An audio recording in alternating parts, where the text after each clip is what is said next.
కుక్క కాటుకి చెప్పు దెబ్బ అంటారు కదా మన పెద్దలు. సరిగ్గా మన భారత్ ఇప్పుడు అమెరికా విషయంలో అదే చేస్తుంది. అసలు ఏం జరుగుతుందో తెలియక అగ్రరాజ్యం అమెరికాకి ఇప్పుడు ఫ్యూజులు ఎగిరిపోతున్నాయి. యూరోప్తో డీల్ కుదిరిందో లేదో మన వాళ్ళు సైలెంట్గా అమెరికా డామినేషన్కి చెక్ పెట్టే పని మొదలు పెట్టేశారు.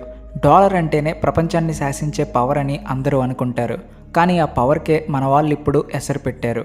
అసలు మ్యాటర్ ఏంటంటే భారత్ ఎవరికి తెలియకుండా టన్నుల కొద్దీ బంగారాన్ని కొనేసి అమెరికా ట్రెజరీకి దిమ్మ తిరిగే షాక్ ఇచ్చింది. వాషింగ్టన్లో కూర్చున్న వైట్ హౌస్ పెద్దలకి ఇప్పుడు ఏం జరుగుతుందో కూడా అర్థం కాని సిచ్యువేషన్. మన ఆర్బీఐ చేసిన ఒక సీక్రెట్ ఆపరేషన్ దెబ్బకు అమెరికా పవర్ సెంటర్ గజగజలాడుతుంది. అదేంటో తెలుసుకోబోయే ముందు చిన్న రిక్వెస్ట్, మీరు మా ఛానల్ సబ్స్క్రైబ్ చేసుకోకపోతే వెంటనే సబ్స్క్రైబ్ చేసుకుని కామెంట్ సెక్షన్లో జై హింద్ అని రాయండి. యూరోప్తో చేతులు కలపగానే మన వాళ్ళు చప్పుడు చేయకుండా అమెరికా బాండ్లను అమ్మడం మొదలుపెట్టారు. ప్రపంచం మొత్తం ఇప్పుడు కొత్త భారత్ ఈ అగ్రెసివ్ నేచర్ని చూసి ఆశ్చర్యపోతుంది. బాస్, ఇక్కడ ఒక విషయం క్లియర్గా అర్థం చేసుకోవాలి.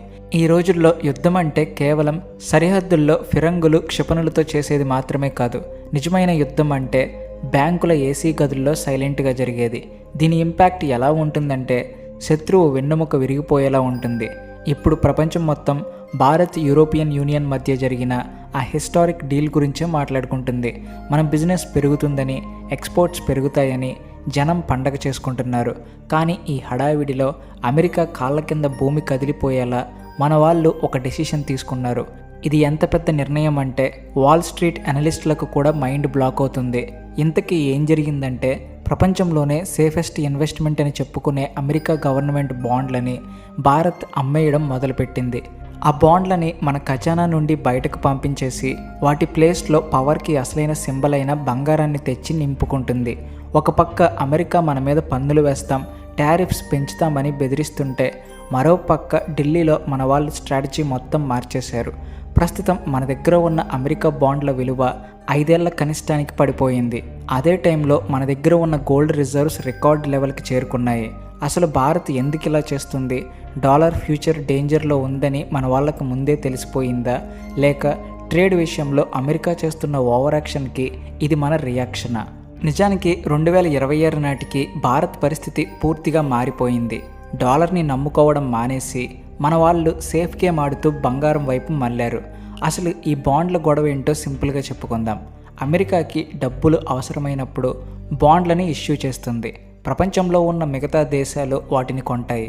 అంటే సింపుల్ లాజిక్ ఏంటంటే వాటిని కొనడం అంటే అమెరికాకి మనం అప్పు ఇవ్వడం అన్నమాట.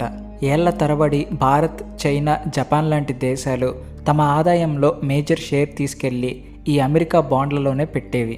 ఎందుకంటే డాలర్ ఎప్పటికీ మునిగిపోదని, అమెరికా సూపర్ పవర్ అని ఒక గుడ్డి నమ్మకం. కానీ ఆ నమ్మకం ఇప్పుడు సడలిపోతుంది. ఇక్కడ నమ్మి నానబోస్తే పుచ్చి బుర్రలయ్యాయి అంట అన్న సామెత గుర్తుకొస్తుంది. మనం వాళ్ళని నమ్మి డబ్బులు పెడితే వాళ్ళు మన మీదే పెత్తనం చలాయిస్తున్నారు. అందుకే ఇప్పుడు సీన్ రివర్స్ అయింది. లేటెస్ట్ రిపోర్ట్స్ ప్రకారం ఆర్బీఐ తన దగ్గర ఉన్న అమెరికా బాండ్లను $174 బిలియన్ తగ్గించేసింది. ఈ నెంబర్ చూడడానికి పెద్దగానే అనిపించవచ్చు, కానీ 2023 పీక్ స్టేజ్తో పోలిస్తే ఇది 26% తక్కువ. అంటే భారత్ మెల్లగా రిస్క్ తగ్గించుకుంటుందన్నమాట. ఇదేదో యాక్సిడెంటల్గా జరిగింది కాదు, పక్కా ప్లాన్ ప్రకారం వేసిన స్కెచ్. మీరు అనుకుంటూ ఉండొచ్చు రిచ్ పీపుల్ వాళ్ళ జాబ్తోనే కోట్లు సంపాదిస్తారని. నిజమేంటంటే కేవలం జాబ్తో ఎవరూ రిచ్ అవ్వలేరు. వాళ్ళు తమ ఇన్కమ్ని స్టాక్ మార్కెట్లో ఇన్వెస్ట్ చేసి డబ్బులు సంపాదించారు. కానీ చాలామందికి అసలు ఎక్కడ స్టార్ట్ చేయాలో ఐడియా ఉండదు. అందుకే నేను మీకు ఇంట్రడ్యూస్ చేయాలనుకుంటున్న మార్కెట్ వోల్ఫ్ని. మార్కెట్ వోల్ఫ్ ఇది ఒక సెబీ రిజిస్టర్డ్ యాప్. ఇండియాలో ఇప్పుడు ఫుల్గా గ్రో అవుతుంది. ఇక్కడ అనలిస్ట్స్ మీకు రోజు చెప్తారు దేనిలో ఇన్వెస్ట్ చేయాలో, అది కూడా కంప్లీట్ ఫ్రీగా. ఇక అసలు ఈ యాప్ ఇన్వెస్టింగ్కి ఎందుకు పర్ఫెక్టో చూపిస్తా. చూడండి, నేను ఇక్కడ లాగిన్ చేసేసా. ఇక్కడ ఫాలో ట్రెండ్ అనే ఫ్యూచర్ ఉంది కదా, ఇందులో జనం ఎక్కడ ప్రాఫిట్ కొట్టారో రియల్ టైంలో కనిపిస్తుంది. మీరు ఆ ప్రాఫిటబుల్ ట్రేడ్స్ని ఒక్క ట్యాప్తో ట్రేడ్ చేయొచ్చు. అసలు గెస్ వర్కే అవసరం లేదు. ఇదిగో చూడండి, నేను జస్ట్ ఫాలో ట్రెండ్ మీద క్లిక్ చేశా, ట్రేడ్ని ప్లేస్ చేశా, అంతే, నా ట్రేడ్ స్టార్ట్ అయిపోయింది. మీరు ఇక్కడ చాలా చిన్న ఇన్వెస్ట్మెంట్ అమౌంట్తో కూడా ట్రేడింగ్ స్టార్ట్ చేయొచ్చు. ఇంకా పెద్ద లాస్ అయిపోద్దేమో అని భయపడే వాళ్ళకి కూడా సొల్యూషన్ ఉంది. అదే ఇన్బిల్ట్ స్టాప్ లాస్ ఫ్యూచర్. అంటే లాస్ ఒక లెవెల్కి రాగానే ఇది ఆటోమేటిక్గా స్టాప్ చేసేస్తుంది. సో మీకు లాస్ ఉండదు. ఇక ఇది చూసారంటే ప్రాఫిట్ ట్రెండ్ ప్రకారం మూవ్ అవుతుంది. నేను స్టాప్ ట్రేడ్ క్లిక్ చేశా, అంతే 1306 రూపాయల ప్రాఫిట్ బుక్ అయిపోయింది. మార్కెట్ వోల్ఫ్ యాప్ మీకు ఫ్రీ రికమెండేషన్స్ కూడా ఇస్తుంది. ఇదిగో చూడండి, జనం ఒక్క రోజులో 14,142 రూపాయలు, డిసెంబర్లో 33,512 రూపాయలు, ఇంకా పోయిన సంవత్సరం మొత్తం మీద 5,03,940 రూపాయల ప్రాఫిట్ బుక్ చేశారు. అసలు విషయం ఏమిటి అంటే ఈ ప్రాఫిట్ మీద మార్కెట్ వోల్ఫ్ ₹1 కమిషన్ కూడా తీసుకోదు. ఈ మొత్తం ఫెసిలిటీని మీరు జస్ట్ 99 రూపాయల లైఫ్ టైం ఫీతో యూస్ చేసుకోవచ్చు. ఉదయం 9 నుంచి రాత్రి 12 దాకా. మార్కెట్ వోల్ఫ్ యాప్కి 2 మిలియన్ కన్నా ఎక్కువ డౌన్లోడ్స్ ఉన్నాయి. జనం వాళ్ళ ఫైనాన్షియల్ ఫ్యూచర్ని సెక్యూర్ చేసుకుంటున్నారు. లింక్ డిస్క్రిప్షన్లో ఇచ్చా, ఇంకా కామెంట్లో కూడా పిన్ చేశా. Go and checkout market wolf. ఎప్పుడైతే అమెరికా మన స్టీల్, అల్యూమినియం మీద టారిఫ్లు వేసిందో, ఎప్పుడైతే ట్రంప్ అడ్మినిస్ట్రేషన్ మనతో ట్రేడ్ డీల్ ఆపేసిందో, అప్పుడు భారత్ రోడ్ల మీద పడి గొడవ చేయలేదు. సైలెంట్గా తన పని తాను చేసుకుపోయింది. మీరు మా బిజినెస్లో వేలు పెడితే మీ కరెన్సీని మా ఖజానాలోంచి తీసి అవతల పడేస్తామని అమెరికాకి క్లియర్ కట్ మెసేజ్ ఇచ్చేసింది. ఒకప్పుడు మన ఫారెక్స్ రిజర్వ్స్లో 40% ఉండే అమెరికా బాండ్లు ఇప్పుడు కేవలం 1/3 వంతుకి పడిపోయాయి. ఇది చిన్న విషయం కాదు, ఒక భారీ స్ట్రాటజిక్ షిఫ్ట్. డాలర్ మీద డిపెండ్ అవ్వడం మన వల్ల కాదని భారత్ డిసైడ్ అయిపోయింది. ఇది యునైటెడ్ స్టేట్స్కి గట్టి దెబ్బే. ఎందుకంటే భారత్ లాంటి పెద్ద దేశం అమ్మడం మొదలు పెడితే మిగతా ప్రపంచం కూడా అదే ఫాలో అవుతుంది. అందరూ డాలర్ని వదిలేస్తే ఇక ప్రపంచం మీద పెత్తనం చలాయించడానికి, ఆంక్షలు విధించడానికి అమెరికా దగ్గర పవర్ ఉండదు. 2026 నాటి భారత్ ఎవ్వరి ప్రెషర్లోనూ పనిచేయదని ప్రూవ్ చేసింది. అగ్రరాజ్యం అని చెప్పుకునే అమెరికాకి కోపం వచ్చినా సరే మనకి ఏది మంచిదో అదే చేస్తామని తేల్చి చెప్పేసింది. సరే, డాలర్లో అమ్మేస్తున్నాం, బానే ఉంది. మరి ఏం కొంటున్నామంటే అచ్చమైన బంగారం. గత కొన్ని నెలల్లో ఆర్బీఐ బంగారం కొంటున్న స్పీడ్ చూసి ప్రపంచం భయపడుతుంది. ఇప్పుడు మన ఆర్బీఐ దగ్గర 880 మెట్రిక్ టన్నుల బంగారం ఉంది. అంటే ఆలోచించండి, మన ఇంట్లో తులం బంగారం ఉంటేనే ఎంతో సెక్యూర్డ్గా ఫీల్ అవుతాం. అలాంటిది దేశం దగ్గర 100 టన్నుల బంగారం ఉంటే ఆ కిక్కే వేరు కదా. అక్టోబర్ 2025 నాటికే మన దగ్గర $190 బిలియన్ విలువైన బంగారం ఉంది. కానీ ఇప్పుడు ఆ నెంబర్ ఇంకా ఫాస్ట్గా పెరుగుతుంది. పోలాండ్, చైనా తర్వాత ఇప్పుడు భారత్ ప్రపంచంలోనే అతిపెద్ద గోల్డ్ బయ్యర్ లిస్టులో చేరిపోయింది. ఇంతకే బంగారమే ఎందుకు? ఎందుకంటే బంగారమే గవర్నమెంట్కి తల వంచదు, ఏ పొలిటీషియన్ మాట వినదు. రేపొద్దున్న అమెరికాకి కోపం వచ్చి మన మీద శాంక్షన్స్ పెట్టినా, డాలర్ విలువ పడిపోయినా ఆ పేపర్ కరెన్సీ చెత్తబుట్టలోకి పోవచ్చు. కానీ బంగారం మాత్రం ఎప్పుడూ బంగారమే. దీన్ని ఫైనాన్షియల్ టర్మ్స్లో హెడ్జింగ్ అంటారు. మన వాళ్ళు ఫైనాన్షియల్ సెక్యూరిటీని స్ట్రాంగ్ చేసుకుంటున్నారు. ప్రపంచం అస్థిరంగా ఉన్నప్పుడు, యుద్ధాలు జరుగుతున్నప్పుడు, అమెరికా పిచ్చి పిచ్చి వేషాలు వేస్తున్నప్పుడు పేపర్ డబ్బుల కంటే లోహమే నయమని తెలివైన దేశాలు ఆలోచిస్తాయి. దీని వెనుక ఇంకొక మేజర్ రీజన్ మన రూపాయి విలువను కాపాడుకోవడం. బంగారం విలువ పెరిగితే ప్రపంచం దృష్టిలో మన రూపాయి మీద కాన్ఫిడెన్స్ పెరుగుతుంది. మన కరెన్సీ వెనుక గాలిమాటలు కాకుండా సాలిడ్ ఆస్తి ఉందని ఇన్వెస్టర్లు నమ్ముతారు. ఇది డాలర్తో పోలిస్తే రూపాయి పడిపోకుండా ఆపుతుంది. యూరోపియన్ యూనియన్తో ఫ్రీ ట్రేడ్ అగ్రిమెంట్ కుదుర్చుకోవడం వల్ల మనకి ఈ ధైర్యం వచ్చింది. ఇప్పుడు మనకి యూరోప్ అంత పెద్ద మార్కెట్ ఉంది కాబట్టి అమెరికా బెదిరింపులకు భయపడాల్సిన అవసరం లేదు. ఆర్బీఐ చేసిన ఈ పని కేవలం ఇన్వెస్ట్మెంట్ మాత్రమే కాదు, భవిష్యత్తులో వచ్చే ఆర్థిక తుఫానుల నుండి భారత్ని కాపాడే ఒక కవచం లాంటిది. ముఖ్యంగా చెప్పాలంటే అన్ని గుడ్లు ఒకే బుట్టలో పెట్టకూడదు అని ఇంగ్లీష్ సామెత ఉంది. అదే వైవిధ్యీకరణ. అంటే ఒకప్పుడు మన ఫారిన్ రిజర్వ్స్ అన్నీ డాలర్స్లో ఉండేవి. ఇప్పుడు వాటిని యూరోలు, యువాన్లు, అన్నిటికంటే ముఖ్యంగా బంగారంగా మార్చేస్తున్నాం.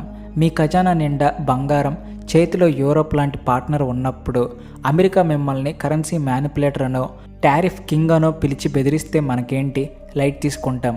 అసలు అమెరికాకి కాలుతున్న విషయం ఏమిటి అంటే భారత్ ఈ పనొక్కతే చేయడం లేదు. బ్రిక్స్ దేశాలతో కలిసి డీడాలరైజేషన్ అనే కాన్సెప్ట్ని ముందుకు తీసుకెళ్తుంది. అంటే డాలర్ లేని ప్రపంచాన్ని సృష్టించడం అన్నమాట. మనం ఆల్రెడీ రష్యా నుండి ఆయిల్ కొని రూపాయల్లో పేమెంట్ చేస్తున్నాం. యుఏఈతో దిరామ్లలో బిజినెస్ చేస్తున్నాం. ఇప్పుడు మిగిలిన డాలర్లను అమ్మేసి బంగారం కొంటున్నాం. ఇది డైరెక్ట్గా రెండో ప్రపంచ యుద్ధం తర్వాత అమెరికా కట్టుకున్న ఫైనాన్షియల్ ఎంపైర్ మీద దాడి చేయడమే. భారత్ లాంటి స్ట్రాటజిక్ పార్ట్నర్ ఇలాంటి పని ఎలా చేస్తుందో అని అమెరికా ట్రెజరీ వాళ్ళు తలలు పట్టుకుంటున్నారు. కానీ మన వాళ్ళ మెసేజ్ క్లియర్. స్నేహం వేరు, వ్యాపారం వేరు. అమ్మ పెట్టదు, అడుక్కొనివ్వదు అన్నట్టుంది అమెరికా తీరు. మనకి హెల్ప్ చేయరు, కానీ మనం వేరే వాళ్ళతో బిజినెస్ చేస్తే మాత్రం వాళ్ళకి కాలిపోతుంది. స్నేహం పేరు చెప్పి మన ఎకానమీని రిస్క్లో పెట్టలేం కదా. ఇప్పుడు వాషింగ్టన్లో అట్మాస్ఫియర్ ఎలా ఉందో ఒక్కసారి ఊహించుకోండి. ట్రంప్ అడ్మినిస్ట్రేషన్ ఏమనుకుందంటే పన్నులు పెంచితే భారత్ భయపడి లొంగిపోతుందని. ప్లీజ్ సార్, మా వస్తువుల మీద పన్ను వేయకండి అని మనం బ్రతిమాలుతామని వాళ్ళు ఎక్స్పెక్ట్ చేశారు. కానీ భారత్ సీన్ మొత్తం మార్చేసింది. సరే బాస్, మీరు పన్నులు వేస్తారా, వేసుకోండి, కానీ మేము మీ బాండ్లే కొనము, మీ అప్పు మేము తీసుకోము అని మన వాళ్ళు రివర్స్ కౌంటర్ ఇచ్చారు. అది అమెరికాకి పెద్ద తలనొప్పి. ఎందుకంటే ఆ దేశం ఇప్పటికే పీకల్లో తప్పుల్లో ఉంది. బాండ్లని అమ్మి ప్రపంచం దగ్గర అప్పులు తెస్తేనే ఆ దేశం నడుస్తుంది. ఇప్పుడు భారత్, చైనా లాంటి బడా కస్టమర్లు హ్యాండ్ ఇస్తే అమెరికా తన అప్పు తీర్చలేక నానా తిప్పలు పడాల్సి వస్తుంది. వడ్డీ రేట్లు పెరిగిపోయి అమెరికా ఎకానమీ మాంద్యంలోకి కూరుకుపోతుంది. భారత్ వేసిన ఈ అడుగుని మిగతా డెవలపింగ్ కంట్రీస్ అన్నీ చాలా జాగ్రత్తగా గమనిస్తున్నాయి. భారత్ లాంటి దేశమే డాలర్ని ఛాలెంజ్ చేస్తే మనం కూడా చేయొచ్చు అని బ్రెజిల్, సౌదీ అరేబియా లాంటి దేశాలకు ధైర్యం వస్తుంది. ఇది ఒక చైన్ రియాక్షన్ లాంటిది. ఈరోజు భారత్ అమ్మింది, రేపు బ్రెజిల్ అమ్ముతుంది, ఎల్లుండి సౌదీ అమ్ముతుంది. ఎప్పుడైతే సౌదీ అరేబియా డాలర్ కాకుండా వేరే కరెన్సీలో పెట్రోల్ అమ్మడం మొదలు పెడుతుందో ఆ రోజు డాలర్కి ఎండ్ కార్డ్ పడినట్టే. భారత్ ఆ నిప్పురవ్వని రాజేసింది. ఇది భారత్ ఎకనామిక్ ఫ్రీడమ్ డిక్లరేషన్ అని చెప్పుకోవచ్చు. అమెరికా ఏం కోరుకుంటుందో మనం అడగడం మానేశాం. 140 కోట్ల మంది భారతీయులకు ఏది కరెక్టో మనం అదే చూస్తున్నాం. బంగారం కొనడం కరెక్ట్ అనిపిస్తే బంగారం కొంటాం, డాలర్లు అమ్మడం కరెక్ట్ అనిపిస్తే డాలర్లు అమ్మేస్తాం. 2014కి ముందు మనలో ఈ కాన్ఫిడెన్స్, ఈ గట్స్ లేవు. అప్పట్లో అయ్యో అమెరికాకి కోపం వస్తుందేమో అని భయపడేవాళ్ళం. కానీ నేడు భారత్ ఎక్కడ ఇంకా బాండ్లు అమ్మేస్తుందో అని అమెరికా భయపడుతుంది. పవర్ షిఫ్ట్ అంటే ఇదే. సరే, ఇదంతా పొలిటికల్ ఎకనామిక్ మ్యాటర్ కదా, దీనివల్ల కామన్ మ్యాన్కి ఏంటి లాభం అని మీరు అడగొచ్చు. బాస్, ఇది డైరెక్ట్గా మీ జేబు మీద ఎఫెక్ట్ చూపిస్తుంది. అది పాజిటివ్గా. ఆర్బీఐ దగ్గర ఎక్కువ బంగారం ఉంటే రూపాయి స్ట్రాంగ్ అవుతుంది. రూపాయి స్ట్రాంగ్ అయితే మనం బయట దేశాల నుండి కొనే ఆయిల్, పెట్రోల్, డీజిల్ రేట్లు తగ్గుతాయి. ఎందుకంటే మనం ఆయిల్ కొనడానికి తక్కువ డాలర్లు ఖర్చు పెడితే సరిపోతుంది. ఇది ద్రవ్యోల్బణాన్ని కంట్రోల్ చేస్తుంది. రెండోది, బంగారం అనేది సేఫ్ ఇన్వెస్ట్మెంట్. రేపొద్దున్న ప్రపంచంలో ఎలాంటి ఫైనాన్షియల్ క్రైసిస్ వచ్చినా మన దగ్గర ఉన్న బంగారం మనల్ని కాపాడుతుంది, మన ఎకానమీ కుప్పకూలిపోకుండా చూస్తుంది. అంతేకాదు, ఈ నిర్ణయం భారత్ స్టాక్ మార్కెట్కి కూడా ఫుల్ కాన్ఫిడెన్స్ ఇస్తుంది. భారత్ సెంట్రల్ బ్యాంక్ చాలా తెలివిగా, అలర్ట్గా ఉందని ఫారిన్ ఇన్వెస్టర్లు ఫీల్ అవుతారు. దీనివల్ల భారత్లో పెట్టుబడులు పెరుగుతాయి, ఫ్యాక్టరీలు వస్తాయి, జాబ్స్ వస్తాయి. కాబట్టి ఓవరాల్గా చెప్పాలంటే ఈ న్యూస్ ప్రతి భారతీయుడు గర్వపడే విషయం. ఇప్పుడు మనం మన టర్మ్స్ మీద బతుకుతున్నాం. ఇక నెక్స్ట్ ఏం జరుగుతుంది? రాబోయే రోజుల్లో భారత్ బంగారం కొనడాన్ని ఇంకా స్పీడప్ చేసే ఛాన్స్ ఉందని ఎక్స్పర్ట్స్ అంటున్నారు. మనం అమెరికా బాండ్లను ఇంకా తగ్గించే అవకాశం ఉంది. యూరోప్తో ట్రేడ్ పెరుగుతుంది. డాలర్ లేకుండా బిజినెస్ చేయడానికి కొత్త దారులు వెతుకుతాం. 2026 సంవత్సరం భారత్ ఎకానమీకి ఒక టర్నింగ్ పాయింట్ అని చెప్పొచ్చు. భారత్ ఇకపై ఎవరిని ఫాలో అయ్యే ఫాలోవర్ కాదు, ప్రపంచానికే దారి చూపించే లీడర్ అని మనం క్లియర్గా చెప్పేస్తున్నాం. దున్నపోతు ఈనింది అంటే దూడను కట్టేయమన్నట్టు కాకుండా మన దగ్గర పక్కా ప్లాన్ ఉంది, స్ట్రాటజీ ఉంది, చేతిలో పవర్ ఉంది. అందుకే ఈరోజు ప్రపంచం మొత్తం భారత్ వైపు చూస్తుంది. చూద్దాం ఈ గోల్డ్ గేమ్ ఇంకా ఎంత దూరం వెళ్తుందో, డాలర్ డామినేషన్ ఎంత త్వరగా తగ్గుతుందో కాలమే నిర్ణయిస్తుంది. ఇది ఏమైనా భారత్ మాత్రం ఇప్పుడు ఫుల్ జోష్లో ఉంది, ఎవరికి తగ్గేదేలే. మార్కెట్ వోల్ఫ్ యాప్కి ఆల్రెడీ 2 మిలియన్ ప్లస్ డౌన్లోడ్స్ అయిపోయాయి. లింక్ కామెంట్స్లో పిన్ చేశా, జస్ట్ క్లిక్ చేసి డౌన్లోడ్ చేసుకోండి. సో ఈ వీడియో మీద మీ ఒపీనియన్ని కామెంట్ సెక్షన్లో చెప్పండి. అలాగే వీడియో నచ్చితే please like and share, and also thanks for watching.